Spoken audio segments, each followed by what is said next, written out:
So on my last update video last week, where I've been, what I'm doing, and why, I forgot to update you guys on a simple, crucial detail on what I'm about to partake in. Part of it is the title down there. Amaryllis, Shinedown. It's an album that's not necessarily a classic, not really new. It's from last year. So what gives? Why am I reviewing it in a new section? Well, that's because I am going to be going back in the months of October and November to some 2012 album and video game reviews. I did this last year. I reviewed Skyrim, I reviewed Worship Music, and just a bunch of other stuff that I actually missed out on the previous year. So I'm going to be doing that in these months. Some ideas I have so far other than this are Apocalyptic Love and Soul Calibur 5 for a video game review, and maybe if I play a little bit more of Far Cry 3. I don't actually have the game now, so can't really review what I don't have. Anyways, so I'm going to be doing these reviews, and hopefully they turn out well. So basically, on with the review of Shinedown's Amaryllis. To get started, they were just coming off of the success of 2008's Sound of Madness, which in my opinion was their best album up to this point. It was, but the simple little problem was the radio. The radio killed this band. Just like they killed Theory of a Dead Man, just like they killed a lot of other bands, the radio murdered this album.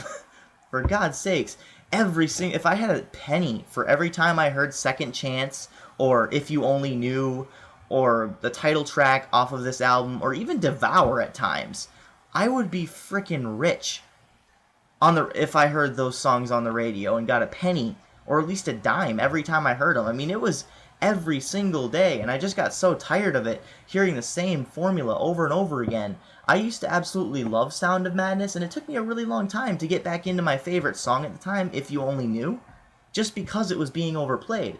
And then, of course, Shinedown came out with the songs Her Name is Alice and Diamond Eyes, Boom Lay Boom. Okay, seriously, who came up with that chorus? It's rant incoming. I don't like that song that much. I mean, I like the structure, I like the singing, but the boom lay, that chanting just really brings down the song for me. I just really don't like it at all. So when it comes down to it, Shinedown were kind of struggling in between the years of 2009 and 2011 before they released this album. At least in my eyes they were. In my diamond eyes. I don't know. Had to kind of say that. But anyways, now with Amaryllis, we get a very just kind of a preachy and uplifting album. And preachy isn't necessarily a bad thing in this situation, because Brent Smith, as a phenomenal vocalist, you know, he has a fine-tuned vocal range. He can sing as gritty and just down-to-earth as he wants, and sing really high-pitch. Just listen to the song Simple Man, the covers of Simple Man, Lynyrd Skynyrd's Simple Man, just to kind of get an idea for what he can sound like when he is really pressed to do so. It sounds amazing, one of my favorite covers of all time. And this album really is no different in the terms of vocal range and vocal ability. Brent Smith has always been a very good vocalist, and he can really sing and bring across the lyrics in a very powerful format, especially in songs like Bully, Unity, and the title track, Amaryllis, and even Miracle. Miracle is actually my favorite song of all time from Shinedown right now, because it's just, I don't know, I like the way it sounds. I like the way the guitars kind of combine with Brent's voice. And this entire thing is just kind of an uplifting and positive, mellow album. Not everything has to be, you know, in your face, hard and heavy like Sound of Madness was at times. But this one has a few of those moments on like Nowhere Kids, Adrenaline, Bully at times, and just songs like that. But for the most part, most of the songs are very downbeat. I'm not necessarily going to say they're ballady, but they are very downbeat, and at least calming or soothing, and have some sort of uplifting meaning to them. So I really like that about this album. And I'm kind of hard-pressed to say this is my favorite Shinedown album, but, you know, like I said, the radio kind of killed Sound of Madness for me, so, I mean, Sound of Madness was my favorite before this, but I would definitely have to say the radio was more kind, at least, to Amaryllis than it was to Sound of Madness. So on with the track by track, Adrenaline, a very fast-paced, adrenalizing, for lack of a better word, song. Then I really like the structure. It's very catchy, especially in the lyrics and verse structure, and I like how just how gritty, how just down to earth and just nitty gritty Brent Smith gets. And it's just a very enjoyable song overall. The lyrics may be a little bit contrived and cliche, but it definitely gets the point across for what it needs to, and I really do enjoy it, as I do all the songs on this album. Now, onto the lead single, Bully. This was my first impression of this album, and at first I really did not like this song. I thought it was very contrived, I thought it was very just radio-oriented, because it was also being killed by the radio. This is the song. And right after Diamond Eyes, this was kind of the song that kind of threw me off and said, you know what, okay, Shinedown, this album isn't going to be that good. I just kind of brushed it off as being another radio-friendly debut.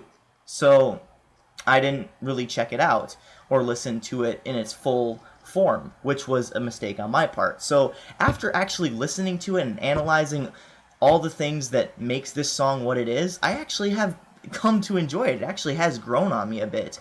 I like the lyrics. I love the structure now, albeit it's a bit radio friendly, but that's who Shinedown are now. So I do like the song, especially for the lyrics. It's not really too complex of a song, but the lyrics do make up for its lack thereof of complexity. The title track, Amaryllis.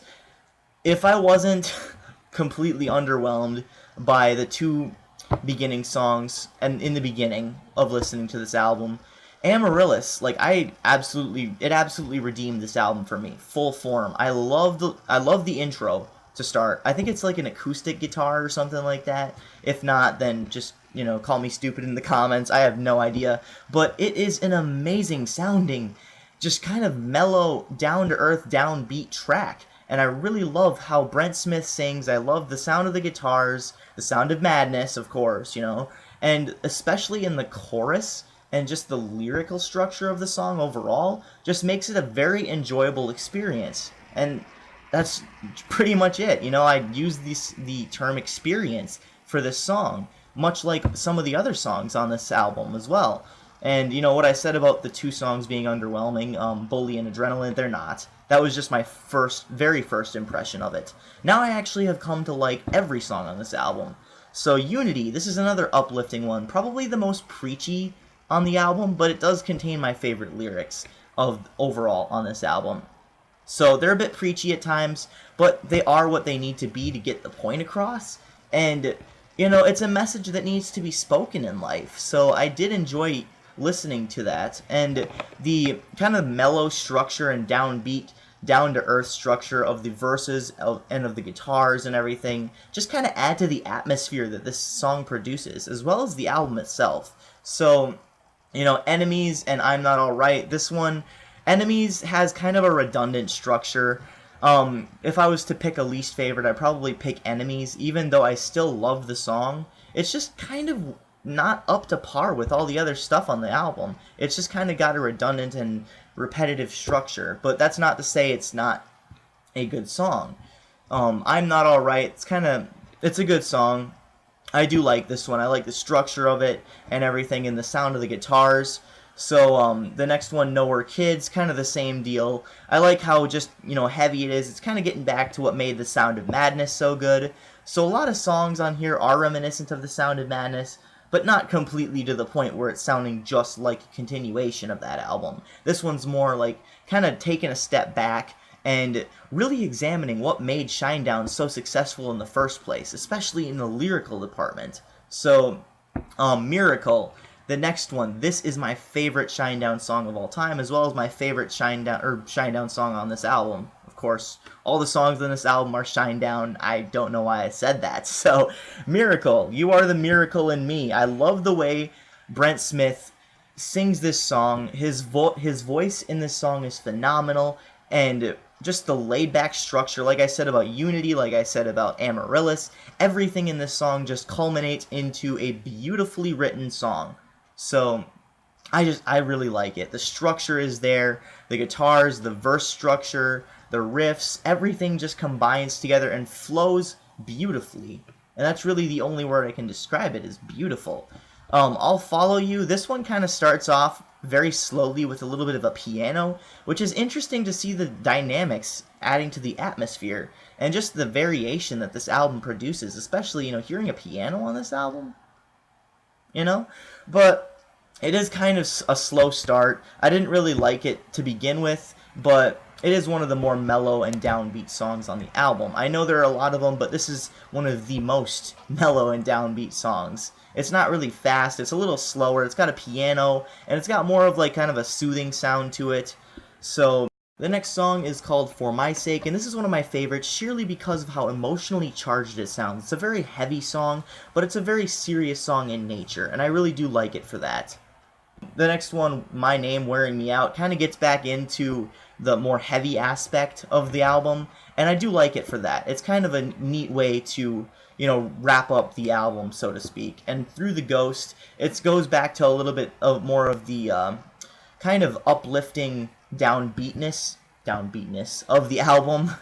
And this one's the closer, number 12, and it's a good song. It's not one of my favorites, per se, but it is a very good way to close off the album. So overall, I really do like this album, my favorite by Shinedown, and it really comes across as kind of a little bit more on the preachy side, but not so much. I mean, these are all messages that need to be spoken, that need to be recognized. So I really do commend Shinedown for going forward and bringing these up. And on a side note, last year when this album was released, Shinedown were actually in the Walmart right up the hill from my house. And where was I, of course? School, all day. And then I had to work. But they were signing copies of Amaryllis when people bought them. I'm just like, are you kidding me? Why do I have to be at work right now? So, yeah, on a side note, like I said, overall, this album is pretty good. My favorite album by Shinedown. Not necessarily one of the better albums of 2012, or at least not one of the best albums. It is one of the better ones, but it's not one of the best. I'd probably rate this album, 9.5 out of 10. I really do like it. One of my favorites. So, with that, thank you very much for watching. This is Midnight Strike 3625. Keep calm and rock on.